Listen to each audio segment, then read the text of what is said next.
My dad gave the family business.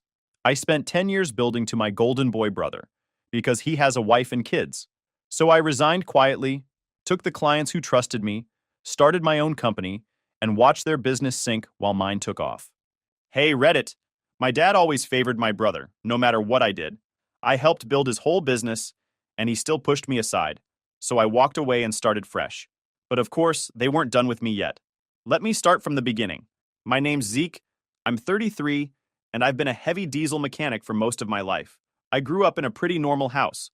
My dad, Wayne, my mom, Mallory, and my older brother, Dustin. From the outside, we probably looked like any other family.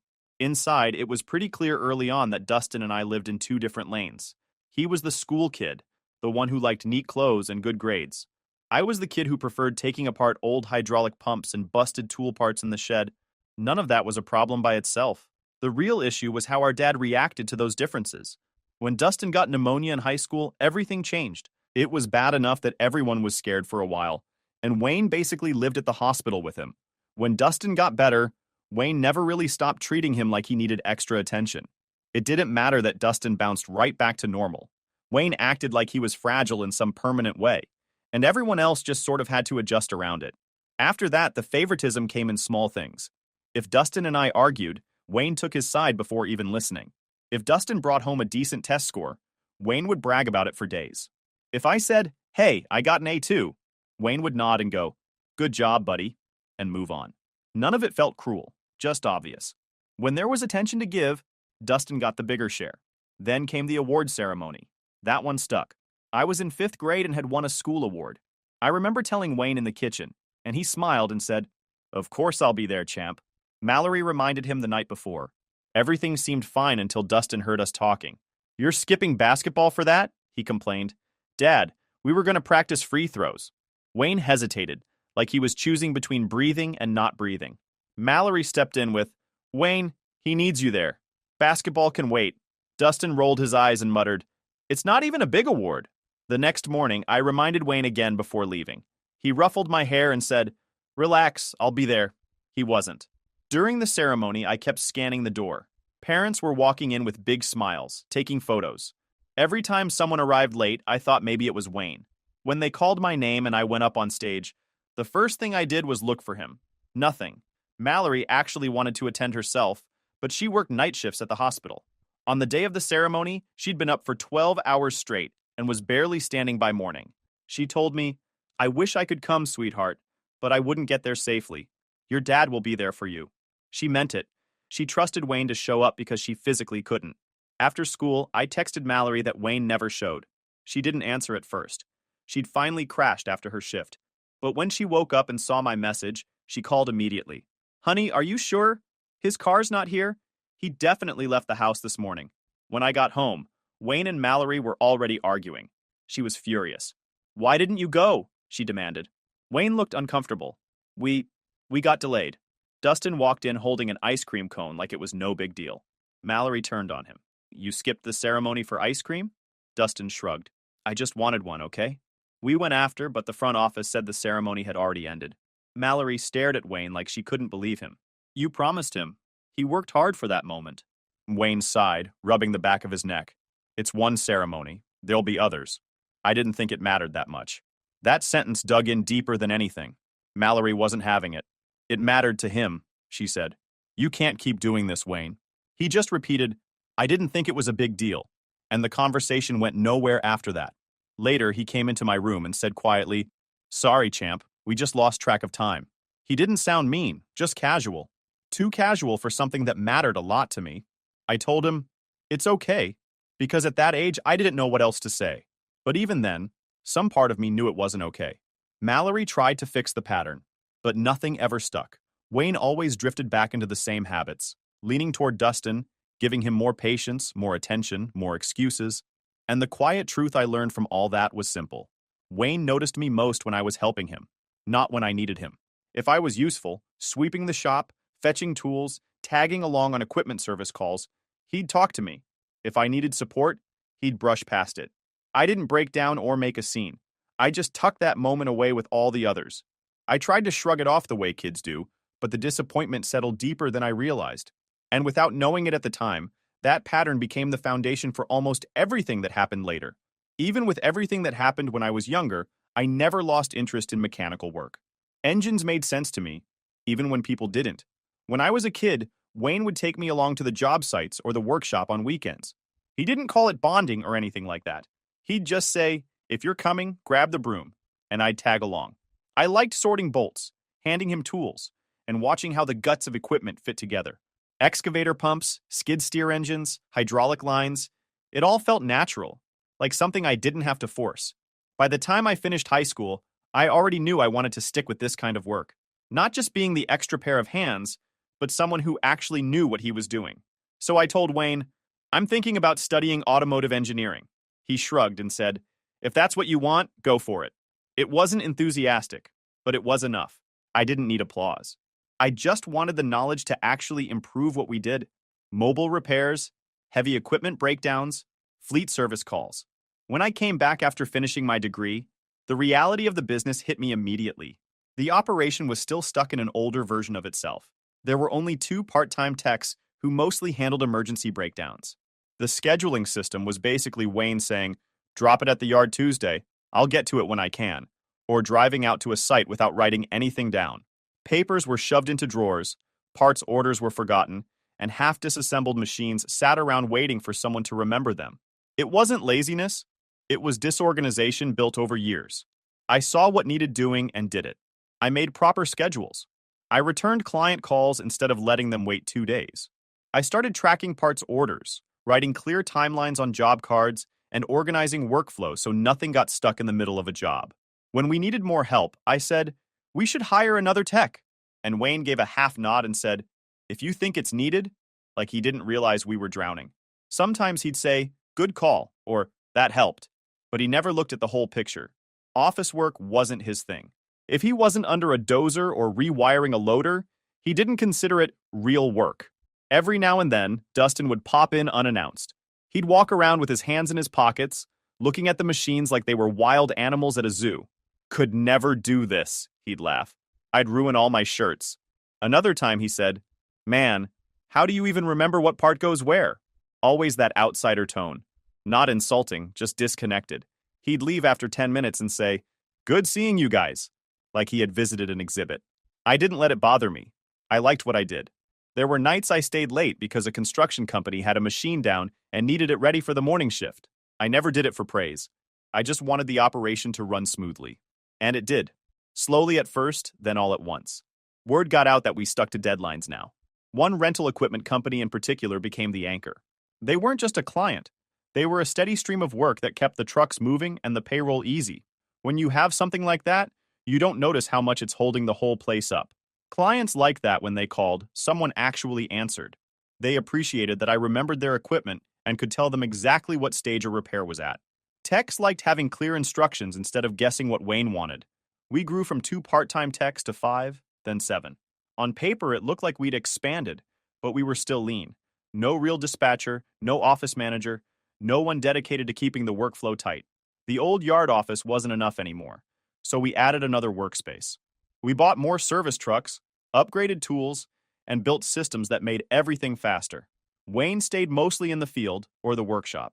If a client complimented the company, he'd smile and say, "Yeah, we've been working hard," without really thinking about why things were suddenly smoother. Dustin came by less often as we got busier. When he did show up, he'd walk through and say things like, "Wow, looks like you guys expanded," or "Business must be good." He said it the same way someone talks about the weather. No curiosity, no connection. Meanwhile, I was putting in hours I didn't even track. Some days I went home exhausted, but still felt like I'd done something worth doing. There were moments where I'd look around the busy yard or the full service trucks and think, this is actually turning into something. The growth didn't feel accidental. It felt earned, client by client, system by system. And even though nobody sat me down and said, "This will be yours one day," I still believed it, because the business already treated me like it was. Wayne introduced me to clients as the one who ran the place. My name was on vendor accounts. I was the one signing off on parts orders, dispatching trucks, and fixing the mess when something went sideways. We never did paperwork around it, no titles, no clean succession plan. But functionally, I was already carrying the weight of an owner. So I assumed eventually the label would match the reality. The divorce between Wayne and Mallory didn't crash in suddenly. It wore them down gradually, the kind of slow grind that eats at a household until nobody has the energy to pretend things are fine. They argued about money, about Wayne working too much, about him working too little, about how he talked to Dustin, about how he talked to me. After a while, the arguments became so normal that the silence felt stranger than the noise. When they finally told us they were splitting, Dustin and I weren't shocked. We'd been waiting for it without admitting it. Once Wayne moved out, he tried to reinvent himself. He started dressing younger. Tight shirts, shiny shoes, cologne that didn't match a guy who spent decades climbing in and out of service trucks. He'd show up to the yard in outfits that looked like he was heading somewhere expensive afterward. Half the time he was. He'd say things like, "I'm going out tonight," even before finishing whatever equipment job he was working on. It was clear he wasn't just living alone. He was living like a bachelor who thought he was 20 again. Around that time, Dustin's life took a different turn. He'd leaned hard into the office world, accounting, budgeting, talking about long-term planning the way people do when they've never had to keep a dead machine running before sunrise. On paper, he looked like the responsible one. In the yard, he didn't even know where we kept fittings. He got married to a woman named Renee. They had a small apartment in the city and talked about future plans. Kids, a house, all the things he considered part of the normal adult path. A few months after the divorce, Wayne introduced us to someone new. Her name was Adeline, and she was noticeably younger. She smiled politely and barely asked anything about the business or about us. Wayne, on the other hand, couldn't stop talking. Where they went out, what she liked, what he'd bought recently. It felt like watching someone who was determined to prove something. Wayne shifted quickly after meeting her. He cared more about appearances, about being seen, about doing things that looked impressive rather than things that mattered. He stopped showing up early for service calls, left the yard earlier than before, and spent money like he was trying to build a new identity. I noticed he talked less about hard work and more about enjoying life. Whenever one of the mechanics needed him for something, questions about a hydraulic pump, a mobile call-out, anything, he'd say, "Ask Zeke," and disappear. Then one afternoon, Wayne called both Dustin and me. "I want you boys to come to dinner," he said. A proper dinner, important stuff to talk about. Wayne didn't do proper dinners. He barely planned anything. Hearing him talk that way made my stomach tighten a little. Dustin felt it too. He asked, "Is everything all right?" And Wayne just said, "Yeah, just come." The restaurant he picked wasn't his usual type.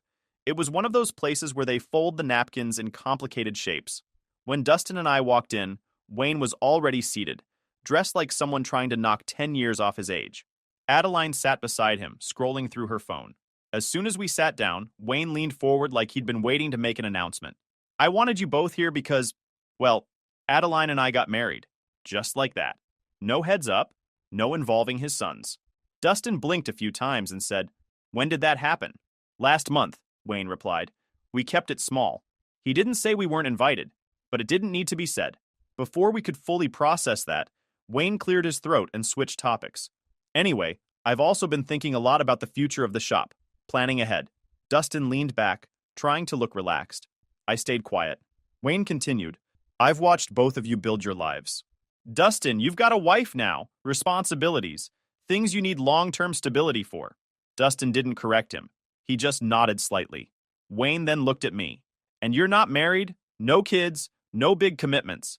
So it makes sense for you to stay in your role while Dustin takes on the leadership side." I asked, "Leadership side?" "Yeah," Wayne said like it was obvious. "He'll take over the business one day. You'll work under him. You've always been good with the hands-on stuff. Dustin can handle the business end." Dustin didn't say a word at first. He didn't defend me, didn't question the decision, just avoided looking at me, poking at his plate with his fork. It wasn't surprise on his face. It was discomfort, like he knew enough beforehand to stay quiet. I tried to stay level. "So I'm not inheriting anything?" Wayne waved his hand like I was being dramatic. "Don't look at it that way. You'll still have a secure place. It's just about what makes sense. Dustin has a future to support.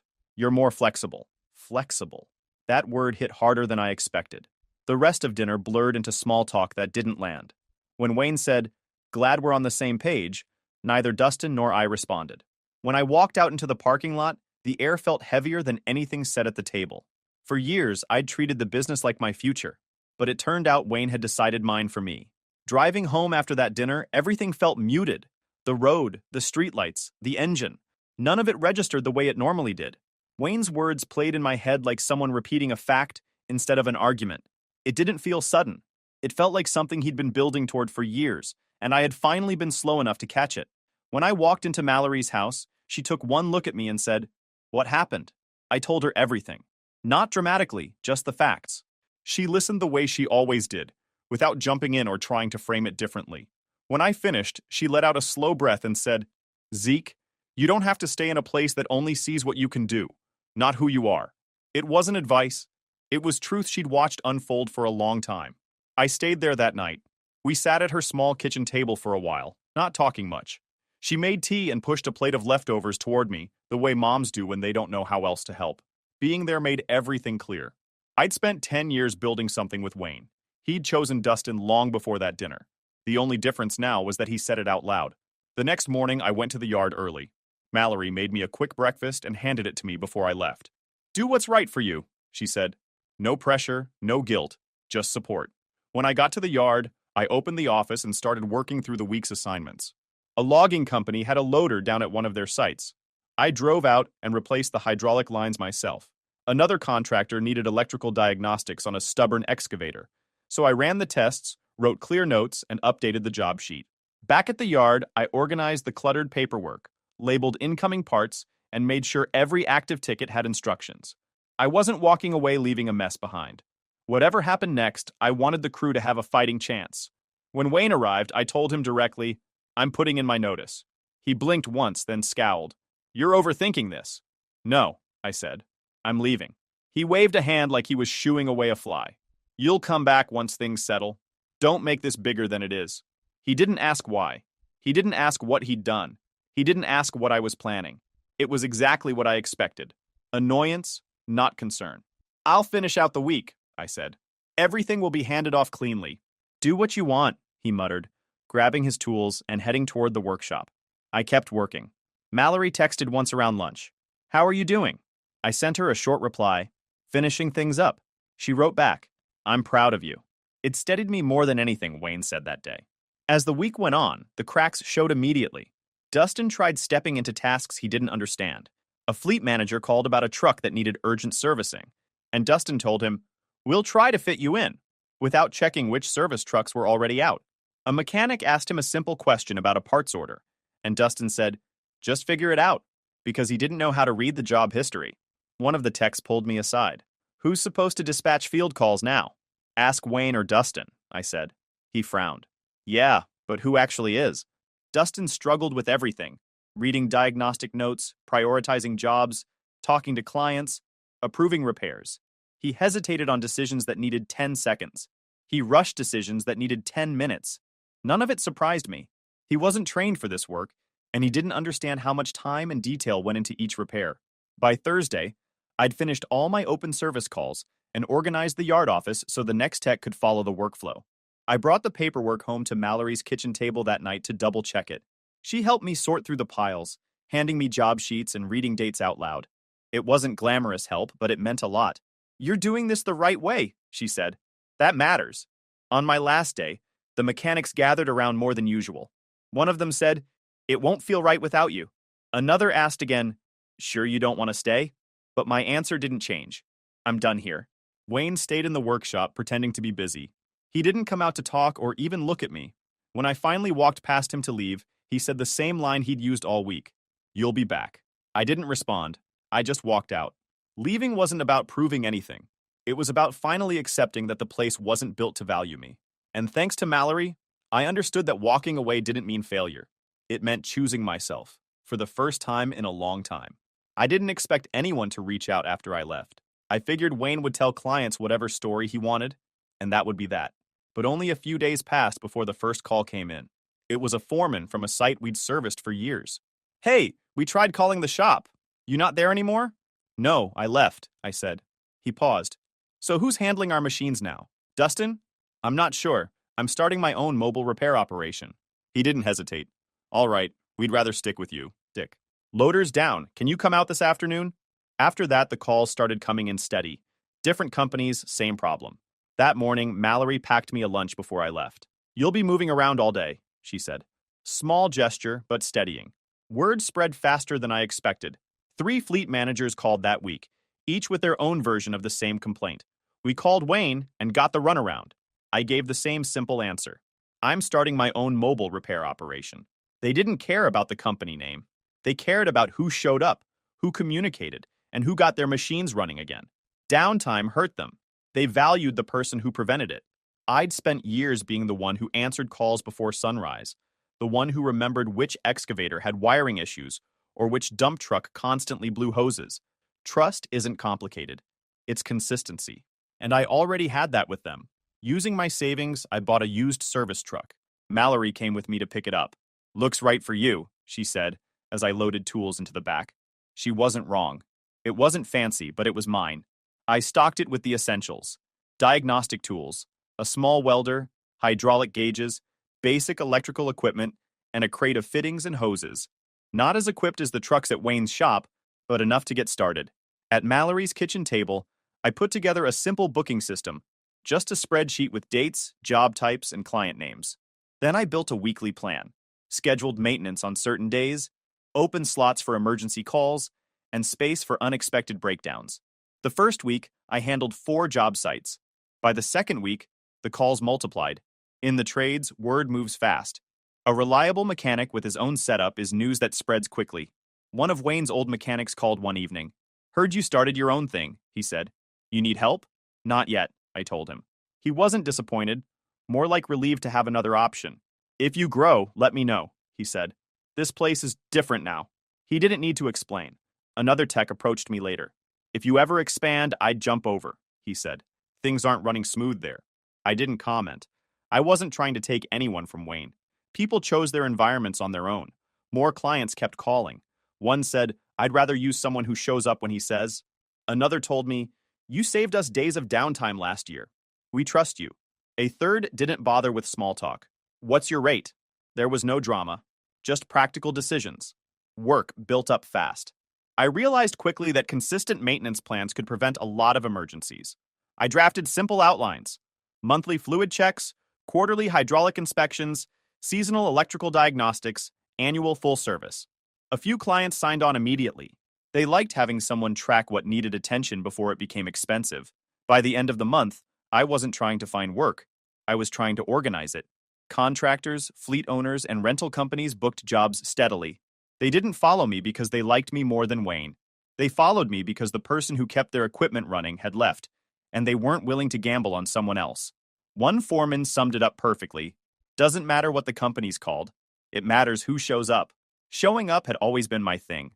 I felt steady. The business wasn't big yet, but it was real. Built on work I did myself, not on a family name. Clients weren't choosing sides. They were choosing reliability, and that was enough to keep me moving forward, one repair at a time. It didn't take long for word to get around that things at Wayne's shop weren't running smoothly. I wasn't keeping tabs on them. I was too busy building my own operation. But in this industry, news travels fast. Foremen talk to other foremen. Mechanics talk to other mechanics. Nobody gossips on purpose, but people share what affects their jobs.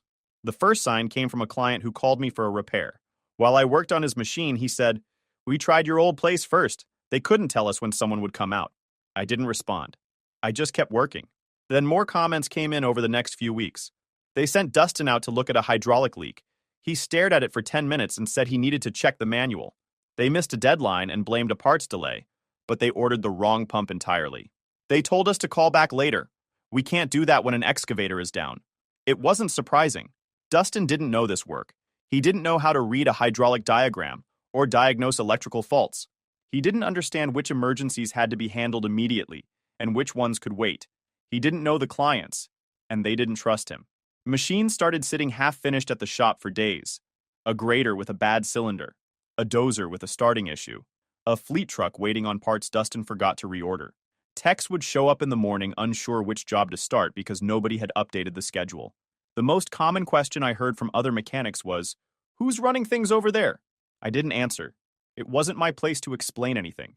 Construction companies began moving their contracts elsewhere. Not necessarily to me, but anywhere they could rely on. Downtime was costing them too much. Mallory started hearing things too. One evening she called and said, "I ran into someone who said Wayne's having trouble keeping up with work." She didn't sound pleased or smug, just concerned. I know you didn't want this, she added. I didn't, I said. You did everything the right way, she told me. You left cleanly. Whatever happens now, it's not on you. I appreciated hearing it. Even if I knew it logically, having someone say it out loud mattered. Around that time, the messages from Wayne started. At first, they were subtle. Not sure why you left when you did. Things are rough over here. Then they shifted tone. You abandoned us. This is your family's income. Or it was supposed to be. Be a man and fix what you caused. Each message arrived late at night, like he sent them after stewing over things alone. I didn't respond. He blamed the mechanics, the clients, the economy. He did not blame Dustin. According to him, Dustin was doing his best, and everything falling apart was the fault of everyone else. Wayne hadn't taken responsibility in years, so I wasn't shocked. Meanwhile, Adeline's name started coming up in conversations. A tech mentioned to me quietly, "She's barely around anymore. She only shows up when Wayne's handing her cash." Another person said, "She looked annoyed the last time I saw her, like she wants out." Money tightening tends to reveal who's invested and who isn't. Wayne didn't say anything about her directly, but the tone of his messages changed again. "She's upset I can't take her places anymore. She's threatening to leave. You're part of why this is happening." He made it sound like my responsibility, as if I owed him the success he lost. Mallory saw the messages one afternoon when I was at her house. She shook her head.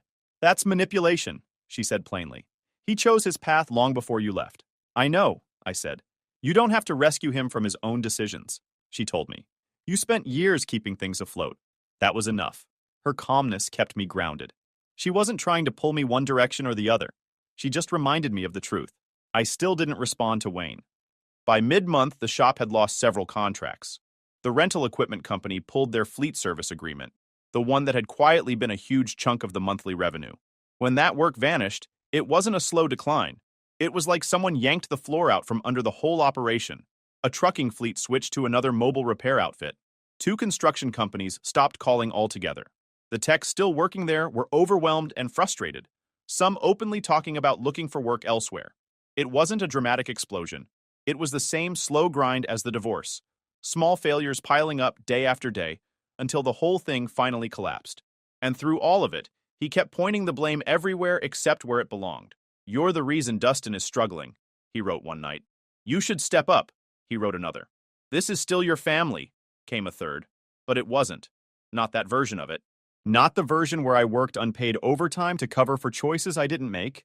Not the version where Dustin got the title and I got the workload. It had been a few months since I'd left Wayne's business. One afternoon, I was organizing parts in my truck when I heard gravel crunching behind me. I turned and saw Wayne's truck pulling up. Dustin was in the passenger seat. Neither had called. Neither had texted. They just showed up. Wayne got out first. "We need to talk," he said, like it was some urgent business matter. Dustin stood behind him, arms crossed, trying to look confident. I wiped my hands on a rag. "All right, what's going on?" Wayne didn't waste time. "The shop is falling apart," he said. "You walking out created problems we didn't expect. And now jobs are backed up. We're losing contracts. And the techs aren't listening to Dustin." Dustin added, "It's been chaos, man. You know how everything works. You know the clients. You know the equipment. You're the one who can fix this." That last sentence told me everything. Same pattern, same expectation. I solved the problem so they can take the credit. Wayne stepped closer. "Look, if you come back, we can clean the slate. You take over the field work again, handle scheduling, get the guys in order. Dustin will oversee operations like we planned." "Like you planned," I said. Wayne ignored that. "You do the hands-on stuff. Dustin handles the big picture things." That's how it should be. I could see Dustin tense a little, like even he knew how hollow that sounded. But he didn't say anything. "What do you want me to do?" I asked, not because I was considering it, but because I wanted to hear him say it plainly. "You fix the shop," Wayne said. "Bring clients back. Make things run the way they used to. You're good at that. Always have been." There it was. Confirmation that in Wayne's eyes, my role had never changed. No matter how much the business grew, no matter how much I built, I'd always be the reliable one who kept everything afloat while someone else got the title. "I'm not coming back," I said. Wayne stared at me, stunned. Dustin looked down at his shoes. "Don't be stupid," Wayne said. "Family businesses have rough patches. You step up, things go back to normal." "Normal wasn't fair," I said, "and it wasn't my future." Wayne's voice hardened. You owe this family something. I don't owe you the rest of my life, I replied. Dustin muttered, So that's it? You're just done? I was done the minute you both expected me to work under you like nothing I did mattered. Wayne tried again. We can make this right. Just come back. No, I said, calm and steady. I'm not saving something you broke. For a long moment, none of us spoke. Then Wayne threw up his hands and walked back toward his truck. This is on you, he said. Remember that. Dustin didn't say anything else. They drove off without looking back. That was the last time I saw either of them in person. Over the next few weeks, their messages shifted from pleading to angry to desperate. I blocked both numbers. From that point on, updates came through family friends. The business didn't just decline. It finally gave out. First, Wayne tried to run it himself again, but the workload was too much. Dustin attempted to manage from the office, but clients didn't trust him, and the techs didn't either. Equipment sat untouched for days. Deadlines were missed. Word spread quickly. Eventually, Wayne sold the company. Not for growth or retirement, just to get out from under the debt. The buyer stripped the assets, rebranded the trucks, and let most of the staff go. Around the same time, Adeline left. A friend said she took whatever money Wayne had left. She wanted a lifestyle, they told me. Once the money slowed down, so did her interest. Dustin went back to accounting a few months later. I wasn't surprised. He wasn't built for this line of work, and none of this had ever been his passion. Meanwhile, my business kept growing. Mallory became a regular part of my routine again. Some evenings I'd drop by her place after work, still in my grease-stained clothes, and she'd hand me dinner before I could say no. She'd ask how jobs went, listen without trying to solve anything, and remind me quietly, you earned this. And she was right. I hadn't built my business to prove Wayne wrong. I built it because I finally had the room to do things properly. I built it because I wanted something stable, something real, something that respected the effort I put into it. One night after finishing paperwork, I sat in my truck and looked around the small yard I rented. 2 service trucks. A toolbox that was finally organized the way I liked. Work orders pinned neatly to a board. It wasn't extravagant. It wasn't massive. But it was mine. And for the first time in a long time, that felt like enough. If you enjoyed this video, please hit that subscribe button. It really helps the channel and help us bring you more and better stories. Thanks.